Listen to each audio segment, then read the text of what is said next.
विशाल आधी धावून गेला आहे. तुम्ही तिथे गेम खेळायला आला आहात, तुम्ही गेम बद्दल बोला. उगाचच कोणाचं वय काय आहे आणि कोण कोणाचा डिवोर्स काढतंय याचा रेलेव्हन्स तिथे नाहीये. तू माझ्या एज बद्दल जेव्हा बोलतो ते पर्सनल आहे. तुझं डायव्होर्स काय झालं? डायव्हर्स काय काढतोय माझा? तू काय करतोय? विशालने जे केलंय ते एक्सपेक्टेड नव्हतं. ज्या पद्धतीने तो बोलतो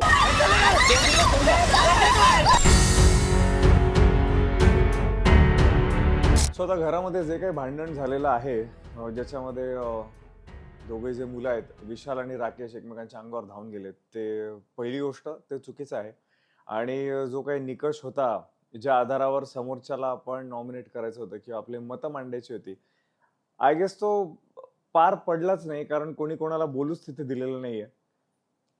पण एक महत्वाचा मुद्दा म्हणजे ज्याच्या विरोधात मी स्वतः पण होतो आणि आहे आणि राहीन सुद्धा, की पर्सनल आणि प्रोफेशनल लाईफ नेहमी वेगळी ठेवा. तुम्ही तिथे गेम खेळायला आला आहात, तुम्ही गेम बद्दल बोला. गेम खेळा. उगाचच कोणाचं वय काय आहे आणि कोण कोणाचा डिवोर्स काढतंय याचा रेलेव्हन्स तिथे नाहीये. आणि ह्या केसमध्ये क्लिअरली आपल्याला दिसलं की हातापायी झाली. डेफिनेटली दिसताना एपिसोडमध्ये असं दिसलं की विशाल आधी धावून गेला आहे राकेशच्या अंगावर, विच इज नॉट एक्सपेक्टेड. त्याची एक स्पेसिफिक स्ट्रेंथ आहे. पर्सनली पण मी त्याच्याबरोबर खेळलेलो आहे आणि त्याच्या विरोधात पण खेळलेलो आहे. It is very unlikely of Vishal की तो समोरच्याला बोलू न देता आणि त्याने त्याच्या स्ट्रेंथचा सहारा घेतला. राकेशवर अटॅक त्याने केलं. It is very unlikely of him, जो तो नेहमी बोलत असतो की एक मॅन टू मॅन आपण बोलू किंवा मॅन टू मॅन गोष्टी करू. त्या मॅन टू मॅन गोष्टी तिथे त्या ह्या एपिसोडला किंवा हे जे काही दाखवलेलं आहे व्हिडिओ, त्याच्यामध्ये कुठेच दिसलेलं नाहीये.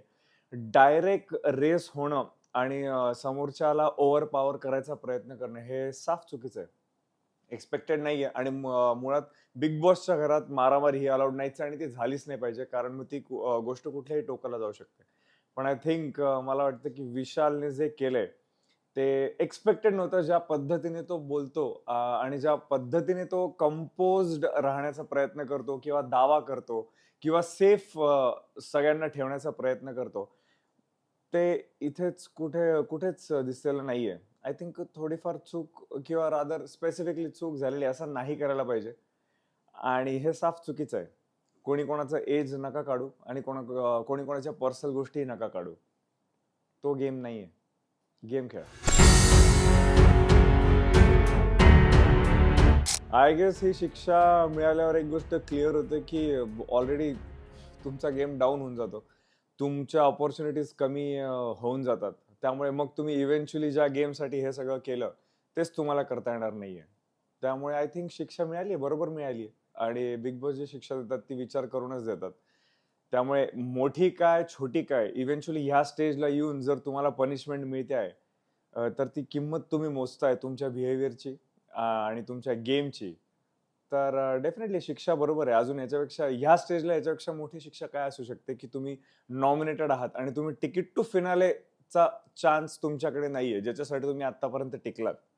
काय फायदा झाला? बरोबर आहे शिक्षा. होऊ शकतं. जर अशा गोष्टी घडलेल्या आहेत तर डेफिनेटली गेम अफेक्ट होणार. पण मी दोघांनाही एवढंच सांगेल, राकेशला पण आणि विशालला पण, की अफेक्ट होणार गेमवर, पण ते न होऊ देता तुम्ही तुमच्या गेमवर कॉन्सन्ट्रेट करा. पर्सनल गोष्टीमध्ये आणू नका. व्यवस्थित बोलून मॅन टू मॅन जसं बोललं जातं युजली, तशा करून पण गोष्टी सॉर्ट आउट होऊ शकतात. फिनालेच्या खूप जवळ आहोत. हार्डली 2-3 आठवड्यांचा प्रवास बाकी आहे. हत्ती गेले आणि शेपूट राहिले. एवढं सगळं असताना ह्या गोष्टींमध्ये, वायफळ गोष्टींमध्ये पडू नका. गेमवर कॉन्सन्ट्रेट करा. अजूनही चान्स आहे. जर व्यवस्थित खेळलात तर टिकून राहा. गेमवर कॉन्सन्ट्रेट करा. आय गेस राकेश विरुद्ध विशाल सच होतं, पण अपफ्रंट जे होतं ते विशाल विरुद्ध तन्वी होतं, जितकं मी जवळून बघितलेलं आहे.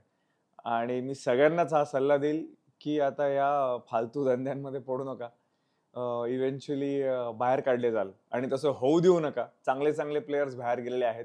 Live example. कारण इतक्या लेट येऊन सुद्धा थोडंफार करणं डिफिकल्ट आहे. तो गेम डिफिकल्ट आहे. नका करू. झाल्या त्या गोष्टी. आता गेले ते सगळ्या तुमचे परम्युटेशन कॉम्बिनेशन्स कदाचित म्हणजे आत्ता काही काम करणार नाहीत. तुम्ही गेमवर कॉन्सन्ट्रेट करा. प्रेक्षकांचं मन कसं जिंकता येईल त्याच्यावर कॉन्सन्ट्रेट करा, कारण इव्हेंच्युअली तेच तुम्हाला फिनालेपर्यंत घेऊन जाणार आहे आणि इव्हेंच्युअली ट्रॉफी उचलायला भाग पाडणार आहे.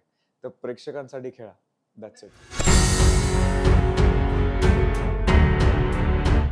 होऊ शकलं असतं जर ते काढलं असतं आणि त्याची जर तिथे गरज नाहीये आणि रेलेव्हन्स नाहीये त्या गोष्टीचा तिथे, तर डेफिनेटली कोणीही चिडेल. आणि इतकी इंटिमेट गोष्ट जर तुम्ही नॅशनल टेलिव्हिजनवर बोलता आहात, जेव्हा तिथे स्पष्ट सांगितलं गेलेलं आहे प्रत्येक व्यक्तीकडून, प्रत्येक कंटेस्टंट कडून, की पर्सनल गोष्टी इथे आणायच्या नाही, कारण त्याचा रेलिव्हन्स इथे नाही. आणि तरी जर कोणी मुद्दाम म्हणा, रागाच्या भरात कशीही म्हणा, जर ही गोष्ट पुढे आणली जात आहे, तर डेफिनेटली राग हा येणारच आणि त्याचे रिपकशन्स हे भोगावे लागणारच.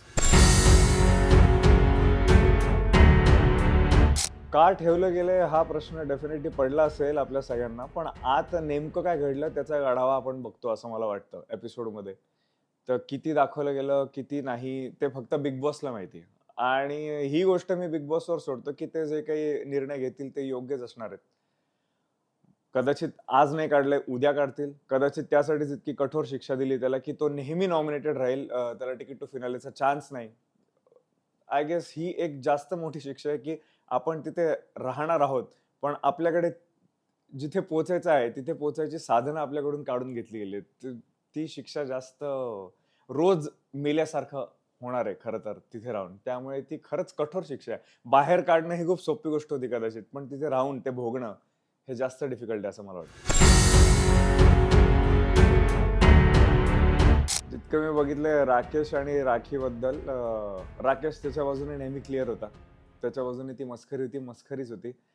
राखीकडून जरी सुरुवातीला मस्करी होती, नंतर ती सिरियस झाली होती. त्यामुळे इव्हेंच्युअली त्यांच्यामध्ये वाद होणं, एक जेव्हा ऑर्गॅनिक फिलिंग असते कोणाला कोणाबद्दल, तेव्हा ह्या गोष्टी होऊच शकतात. दोघांमध्ये वाद होऊ शकतात. कितीही प्रयत्न केला, कितीही सांगितलं, तुटलं ब्रेकअप झालं, तरी पण आय थिंक मनापासून तिचं त्याच्यावर प्रेम आहे जे ती बोलत असते नेहमी. आणि राकेशने सुरुवातीपासून सांगितलं की प्रेम वगैरे असंच काही नाही, ती निखळ मैत्री आहे. या सिच्युएशन मध्ये वाद होऊ शकतात, आर्ग्युमेंट्स होऊ शकतात, भांडणं होऊ शकतात आणि बरंच काही होऊ शकतं. त्यामुळे त्या दोघांच्या नात्याबद्दल सांगायचं म्हटलं तर कुठेतरी ते टॉम अँड जेरीचं नातं पण वाटतं आणि कुठेतरी ते एका साईडने निखळ प्रेमाचं नातं पण दिसतं आणि एका साईडने निखळ मैत्रीचं नातं पण दिसतं. ते कॉम्प्लिकेटेड आहे खूप, कारण एका साईडला राखी, एका साईडला राकेश आहे. त्यांचं नातं खूप कॉम्प्लिकेटेड आहे. स्वभाव असतो प्रत्येकाचा, कोणाकोणाची जीभ घसरते, कोणाकोणाची नाही घसरत. तर जर खरंच काही अशी सिच्युएशन असेल आणि कोणी असं म्हणतंय की मंद बदक आहे, ती एक उपमा आहे असं म्हणू शकतो आपण. चांगली की वाईट ते घेणाऱ्याने ठरवावं. समोरून ऍक्शन झाल्याशिवाय रिॲक्शन होत नाही असं मला वाटतं. कारण अनुश्रीला मी जितकं बघितलेलं आहे की हो, तिला थोडं जरी आपण पोक केलं तर ती तिच्या पद्धतीने उत्तर देते. मला तिने आजपर्यंत कधी असं उत्तर दिलं नव्हतं, पण हो, मी तिला दुसऱ्यांना देताना बघितलेलं आहे उत्तर की असेच आम्ही बसलो होतो टेबलवर आणि जेवत होतो. नॉर्मल जेवता जेवता कोणी काय बोलू शकतं, तर कोणीतरी राखीने का दीपालीने कोणीतरी विशालला आणि तिचं लग्न होतंय आणि आम्ही सगळे बाराती आहोत असं बोललेले होते. ते दाखवलंय नाही दाखवलं मला नाही माहिती, पण ते दोघं बसलेले तिकडे आणि बाकीचे सगळे इव्हेंच्युअली असं झालं की 2च खुर्च्या असतात तिकडे, बाकीच्या आम्ही बाजूला बसलेलो. तेव्हा तिला कोणीतरी बोललं आणि विशालशी तिचं नाव जोडलं की असं वाटतं तुमच्या दोघांचं लग्न झालंय आणि आम्ही सगळे जेवणाच्या पंक्तीत बसलोय. आज कळलं नेमकं खरं मनात काय होतं. खरं तर या गोष्टीची तिकडे काहीच गरज नाहीये. खूप एका निखळ भावनेने आम्ही सगळे एकत्र, गुढीपाडव्याचा दिवस होता बहुतेक, निखळ भावनेने तिथे बसलेलो जेवण करत होतो. तर जर असं कोणी चुकीचं बोललं इतक्या चांगल्या ह्याच्यात, तर कोणाचंही डोकं सटकू शकतं. तेव्हा पण ती बोललेली की तू डोक्यात पांगळी आहेस का ग, असं तिने पटकन बोललेलं. म्हणजे त्या I guess that is her way of expression. जे बोली भाषेत असतं ते पटकन निघतं. तेव्हा ती खूप इझिली बोलली. तिला राग आलेला, पण ती काही विषय वाढायचा नाही म्हणून ती एवढं, तू डोक्याने पांगळी आहेस का, तू का बोलतेस असं. तर असं जर ती मंद बदक वगैरे बोलली असेल तर काय बोलायचं आता याच्यावरती. ती बोली भाषा आहे तिची, कोणाची बोली भाषा असते. कोणी लोक फक्त शिव्यांमध्ये बोलतात. आता उत्तराला प्रत्युत्तर आहे, त्यांनी पण असं काहीतरी बोलावं.